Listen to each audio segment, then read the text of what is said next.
Have you ever looked at a map of Africa and wondered why so many borders are just straight lines? It's like someone took a ruler and just drew them, completely ignoring the mountains, rivers, and most importantly, the people who lived there. Well, what if I told you that's almost exactly what happened? What if I told you that the fate of an entire continent home to thousands of cultures and millions of people was decided by a handful of men in a European city who never even set foot in the lands they were dividing?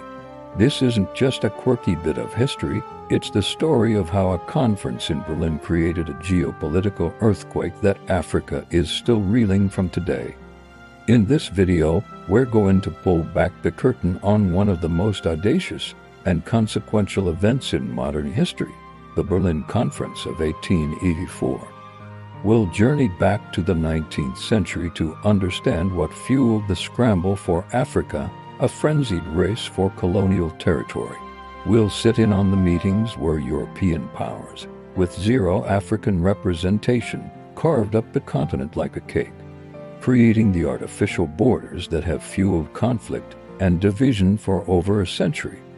And finally, we will unpack the devastating, long-lasting legacy of this conference, exploring how lines drawn on a map in Germany sowed the seeds for ethnic strife, political instability, and economic challenges that persist to this very day. By the late 19th century, Europe was a pressure cooker of ambition and rivalry. The Industrial Revolution had created an insatiable hunger for raw materials: rubber, cotton, diamonds, palm oil, and new markets to sell finished goods. National pride was at an all-time high, and owning a vast overseas empire was the ultimate status symbol. For centuries, European contact with Africa had been largely limited to coastal trading posts, primarily for the horrific slave trade and for resources like gold and ivory. The continent's interior was often referred to as the Dark Continent, not because of its people, but because it was a vast unknown to Europeans, a blank space on their maps filled with imagined dangers and immense, untapped wealth. Explorers like David Livingstone and Henry Morton Stanley had begun to chart these interior regions, and their tales of magnificent waterfalls, sprawling savannas, and abundant resources captured the European imagination. Their reports, alongside the work of missionaries, opened the floodgates. Suddenly, every major European power wanted a piece of the African pie.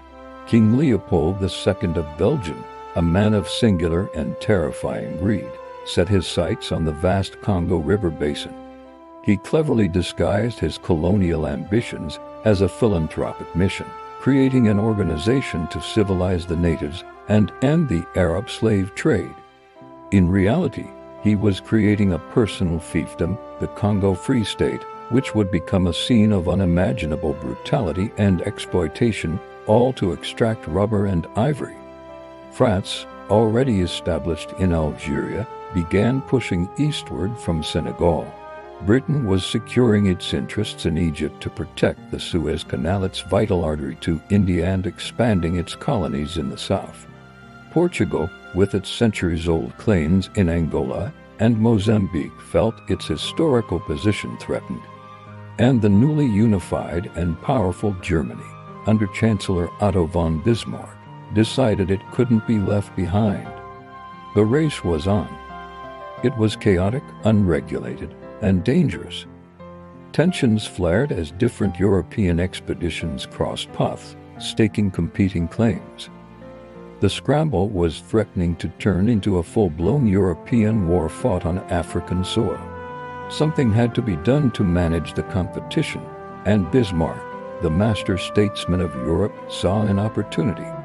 He decided to host a conference in Berlin, not to help Africa, but to set the ground rules for how Europe would devour it. So, in the winter of 1884, representatives from 14 nations, 13 from Europe, plus the United States, gathered in a palace on the Wilhelmstrasse in Berlin. They were the most powerful men of their time, diplomats and statesmen from Britain, France, Germany, Portugal, Belgium, and others. Over the next 3 months, they would meet, negotiate, and draw lines on a map.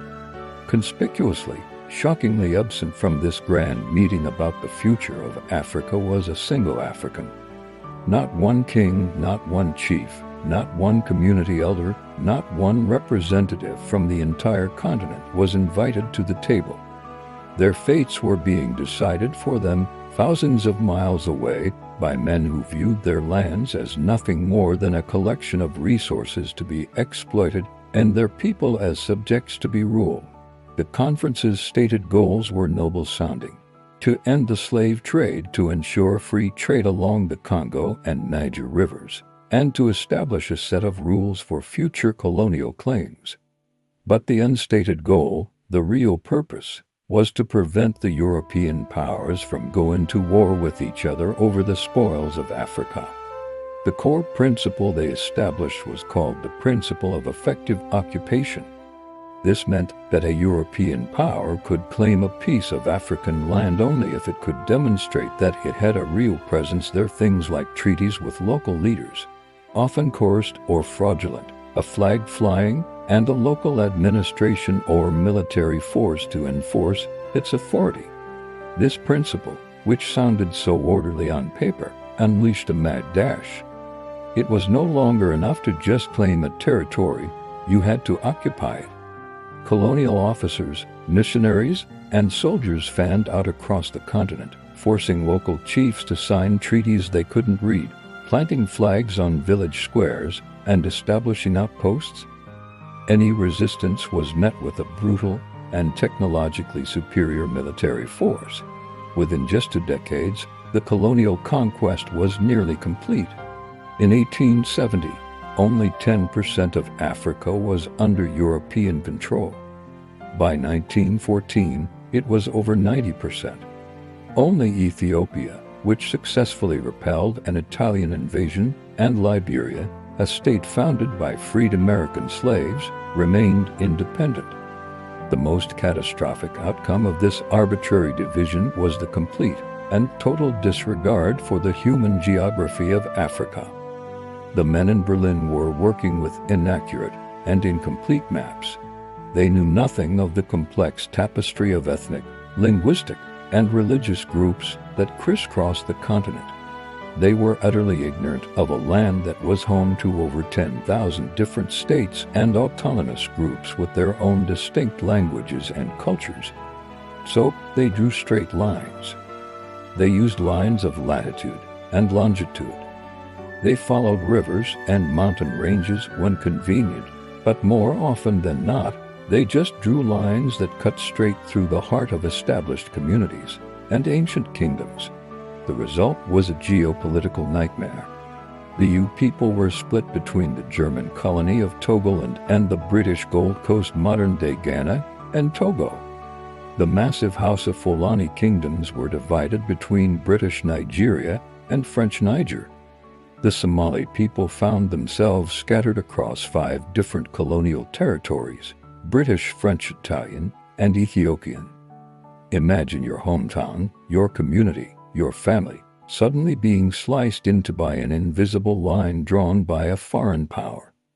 On one side, you are now British, and you must learn English and follow British laws. On the other side, your cousins are now French, and they must learn French and live under a completely different administration. This was the reality for millions of Africans. But the conference didn't just split groups apart, it also forced traditional rivals and completely unrelated peoples together into newly formed colonial entities. In what would become Nigeria, the British yoked together the Yoruba of the southwest, the Igbo of the southeast, and the Hausa Fulani of the north, 3 massive, distinct ethnic groups with different languages, religions, political systems, and historical rivalries. The British then often favored one group over others for roles in the colonial administration, a classic divide and rule tactic that sowed deep-seated resentment and suspicion. This artificial lumping and splitting created ticking time bombs of ethnic tension that would lie dormant under the iron fist of colonial rule.